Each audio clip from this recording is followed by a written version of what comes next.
سنن بیہقی کی ایک حدیث سنیے. ایک شخص سے اللہ کے رسول کے پاس آیا. دیکھیں دعوت دینے کا طریقہ, اللہ کے رسول کیسے دعوت دے رہے ہیں, کیسے سمجھا رہے ہیں. دیکھیے آ کے کہنے لگا اللہ کے رسول میرے اندر 4 برائیاں ہیں. کتنی برائیاں؟ 4. اب ایک ایک کر کے گنا رہا ہوں. تو کہا کیا ہوا تیرے اندر 4 برائیاں ہیں؟ تو کہا اللہ کے رسول اگر آپ کہیں تو ایک برائی کو میں چھوڑوں گا. کتنی برائی؟ ایک کو چھوڑوں گا. اللہ کے رسول نے کہا اچھا گناؤ تو کتنی برائی ہے. وہ گنانے لگا. نمبر 1 میں شراب پیتا ہوں. کیا کہا؟ شراب پیتا ہوں. نمبر 2 میں زنا بھی کرتا ہوں. جب شراب پی لیتا ہوں اور نشے میں جب میں آ جاتا ہوں تو میری سیٹنگ ہے, میں زنا بھی کر لیتا ہوں جا کر. کہا اچھا اور 3 نمبر کا گناہ؟ کہا اللہ کے رسول آدھی رات گزر جانے کے بعد میں چوری بھی کرتا ہوں. کہا اچھا تو چوری بھی کرتا ہے؟ کہا 4 نمبر کا گناہ؟ کہا اللہ کے رسول میں جھوٹ بھی بولتا ہوں. کہا یہ 4 برائیاں ہیں. کہا آپ اگر کہیں تو ایک میں چھوڑ سکتا ہوں. آپ کہہ دیں ایک, کوئی ایک ان 4 میں سے. اللہ کے رسول سوچنے لگے. یہ دیکھیے دعوت دینے کا طریقہ. اللہ کے رسول سوچے کہ 4 ایک ساتھ منع کریں گے تو یہ چھوڑے گا نہیں. شراب جس کو لت لگ جائے وہ چھوڑتا ہے جلدی؟ نہیں. سماج بیٹھ کے کارروائی کرتی ہے لیکن وہ چھوڑتا ہی نہیں ہے. کیوں؟ شراب کی جس کو لت لگ جاتی ہے وہ جلدی چھوڑتا نہیں ہے, وہ جا کے پیے گا ہی وہ شراب. تو سنیے میرے بھائیوں, اللہ کے رسول سمجھنے لگے, یہ سوچنے لگے. اور سوچنے کے بعد کچھ دیر کے بعد وہ آدمی سوچ رہا کہ وہ کون سا گناہ اللہ کے رسول بولیں گے کہ مت کرو. کیا کہتے ہیں کہ شراب اگر بول دیں تو میرے اوپر یہ بھاری پڑ جائے گا. اچھا دیکھیں کون منع کر, کون سا یہ منع کر رہا ہے اللہ کے رسول. اللہ کے رسول نے کہا ٹھیک ہے ایک چھوڑ دوں. کہا کیا؟ تو اللہ کے رسول نے کہا تم جھوٹ بولنا چھوڑ دو. سنن بیہقی کی روایت ہے. اللہ کے رسول نے کیا کہا؟ جھوٹ بولنا چھوڑ دو. وہ ہنسنے لگا, ہاں ہاں ہاں کر کے ہنسنے لگا. کہا اللہ کے رسول بڑا عقل مند میں سمجھتا تھا آپ کو, بڑا عقل مند میں آپ کو سمجھتا تھا. ارے میں تو سوچتا تھا کہ آپ شراب منع کریں گے, اور آپ شراب منع کریں گے تو میرے اوپر یہ بھاری پڑے گا کیونکہ شراب تو میں جلدی چھوڑ نہیں پاؤں گا. اور میں یہ سوچتا تھا کہ آپ اگر زنا منع کریں گے تو دیکھا جائے گا کہ کیسے میں چھوڑوں گا نہیں چھوڑوں گا. مجھ کو تکلیف ہوتی, چھوڑ نہیں پاتا جلدی, لیکن اب جھوٹ بول رہے. چلو وہ ہنس کر کے جانے لگا, ہنستے ہنستے کے. اللہ کے رسول بڑا عقل مند میں سمجھتا تھا آپ کو, لیکن تو آپ بیوقوف نکلے. وہ اس انداز میں کہہ کے جانے لگا. میرے بھائیوں رات میں اس کی عادت تھی شراب پینے کی. مالتی پور والوں کتنے دور اندیشے سے اللہ کے رسول نے اس کو سمجھایا. اب دیکھیے میرے جیسے اگر مولوی ہوتا تو اس کو ڈانٹ کر کے کہتا ارے پکڑو چل ہٹ چھوڑو, سب حرام ہے, شراب بھی حرام ہے, زنا بھی حرام ہے, چوری بھی حرام ہے, جھوٹ بولنا بھی کبیرہ گناہوں میں سے ہے, چل چھوڑ سب حرام ہے. مجھ جیسے اگر مولوی ہوتا تو یہی جواب ہے. ہاں لیکن اللہ کے رسول کتنے ہوشیاری سے, اسی لیے قرآن کے اندر کہا گیا ہے ادعو الی سبیل ربک بالحکمت. ارے حکمت سے کام لو, حکمت سے. رات میں گیا وہ شراب کی بوتل کو اپنے ہاتھ پہ لیا ہے. اب شراب پینے جائے گا. مالتی پور والوں غور سے سنو, اتنے میں اس کو یہ خیال آ گیا, دماغ میں یہ بات آ گئی, کیا صبح کو جب نبی سے ملاقات ہوگی, نبی پوچھیں گے ہنستے ہنستے, اگر نبی پوچھ دیے کہ تم نے آج کون سا گناہ کیا ہے, جھوٹ بولنا تم نے چھوڑا ہے کہ نہیں, تو میں کیا کہوں گا؟ اگر میں سچ کہہ دوں کہ ہاں میں نے شراب پیا ہے تو شراب پینے کی جو سزا ہے اسلام میں کوڑوں کی, وہ سزا مجھ کو دی جائے گی. نہیں شراب نہیں پیوں گا. جھوٹ تو بول نہیں پاؤں گا اس لیے کہ میں نے نبی سے وعدہ کر کے آیا ہے اور نبی نے جھوٹ بولنے کے لیے منع کیا ہے، تو میں جھوٹ نہیں بولوں گا، نہیں میں جھوٹ نہیں بولوں گا۔ چلا آیا وہ، شراب چھوڑ دیا، کہا چلو زنا کر لیتا ہوں، اس کی تو پرمیشن ملی ہے۔ زنا کے لیے جب گیا، آن وقت میں جب وہ اس لیڈیز کے ساتھ اب قریب میں جائے گا، اتنے میں پھر اس کے دماغ میں یہ بات آ گئی کہ ارے صبح کو اللہ کے رسول ہنستے ہنستے اگر پوچھ لیے کہ تم نے زنا کیا ہے، کیا جواب دوں گا؟ جھوٹ تو بول نہیں پاؤں گا۔ اگر میں سچ کہہ دوں کہ میں نے زنا کیا ہے تو زنا کی سزا اسلام میں رجم ہے۔ رجم سمجھتے ہیں نا؟ زمین میں گاڑ کے، شادی شدہ اگر ہے تو زمین میں گاڑ کے اس کو پتھروں سے مارو، اور اتنا مارو کہ جب تک اس کی جان نہ چلی جائے اس کو چھوڑنا نہیں۔ زنا جیسا کام ہے نا گناہ کا، سزا بھی ویسے ہی متعین کیا ہے اللہ کے رسول نے، اور قرآن میں بھی کہا گیا ہے۔ میرے بھائیوں سنیے، تو میں تو رجم کی سزا دی جائے گی ہم کو، نہیں لوگ مجھ کو تو جان سے مار ڈالیں گے، نہیں میں زنا نہیں کروں گا، جھوٹ بھی نہیں بول پاؤں گا اللہ کے رسول کے سامنے، وہ بھی چھوڑ دوں۔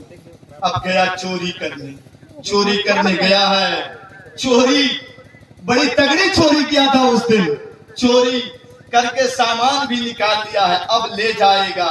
اب اس کو پھر دماغ میں یہ بات آ رہی ہے کہ ابھی اللہ کے رسول کہیں یہ پوچھ لیے کہ تم نے گزشتہ رات کو چوری کی تھی، اگر میں سچ بتا دوں کہ ہاں میں نے چوری کیا تھا تو ہاتھ کاٹا جائے گا۔ تو اسلام میں ہاتھ کاٹ دینے کی سزا ہے، اگر میرے ہاتھ کاٹ دیا جائے تو میں کماؤں گا کیسے؟ میرے بیوی بال بچے کھائیں گے کیا؟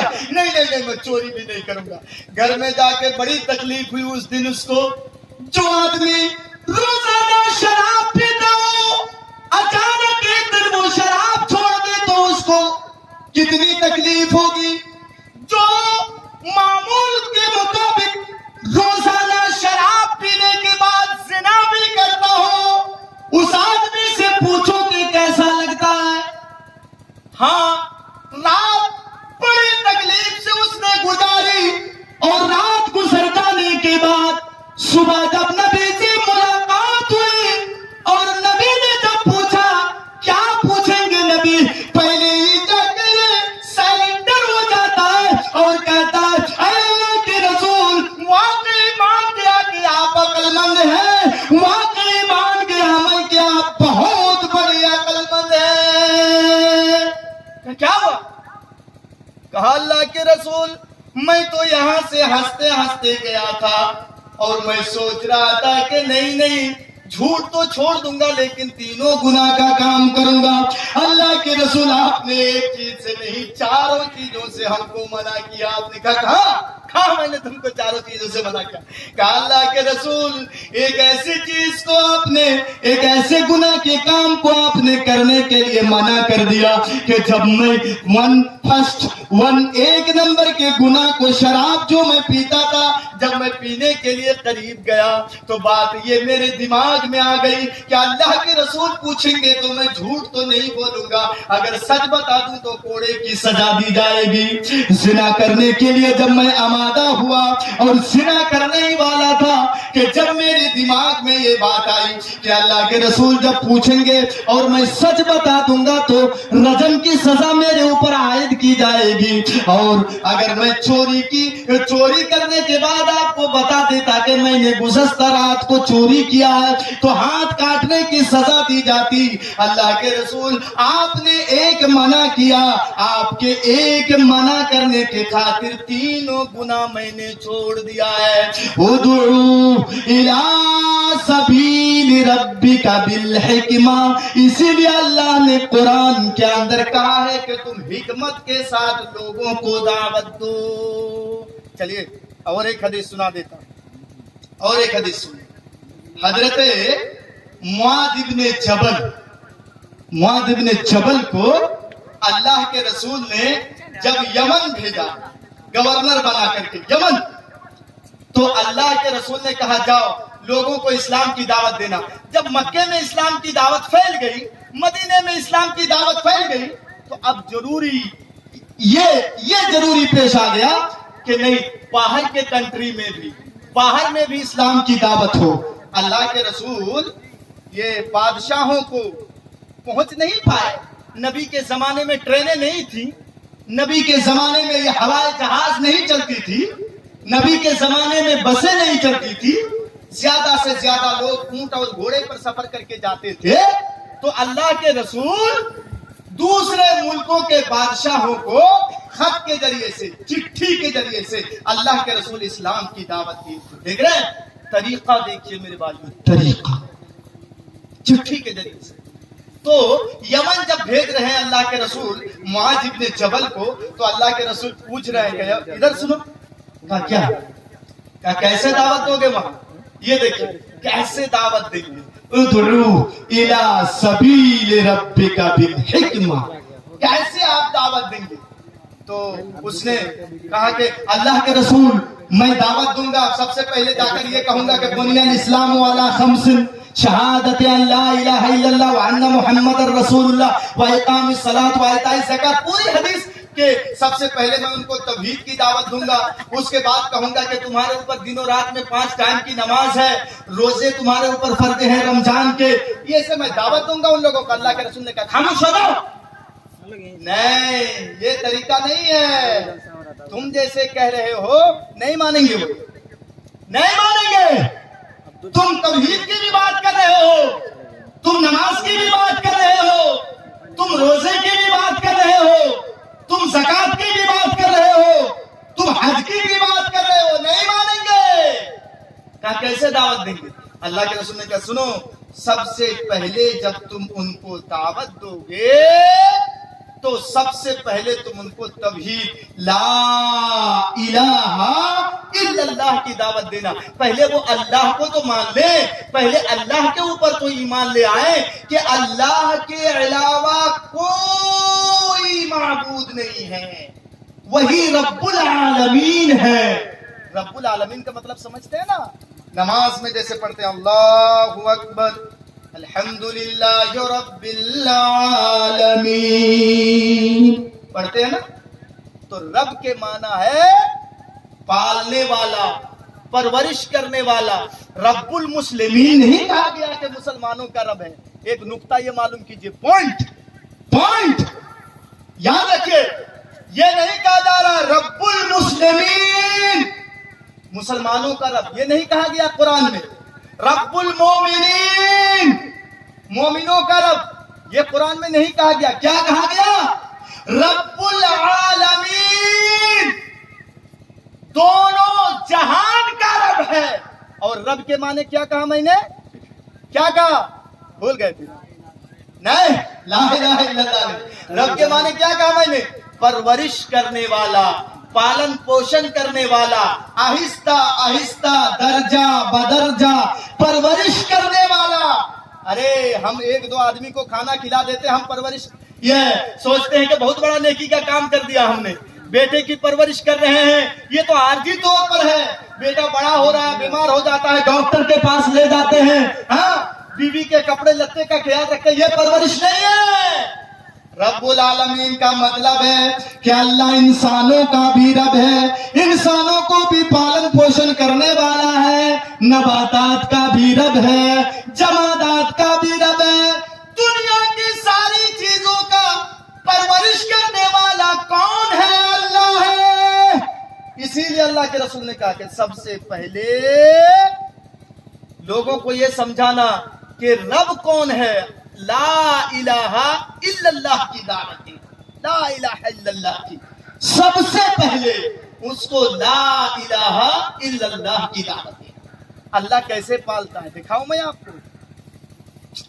مالتی پور والو یاد کرو, ایک مکئی کا دانہ اپنے زمین کے اندر بھی ڈال دیا, پانی اوپر سے دے دیا آپ نے.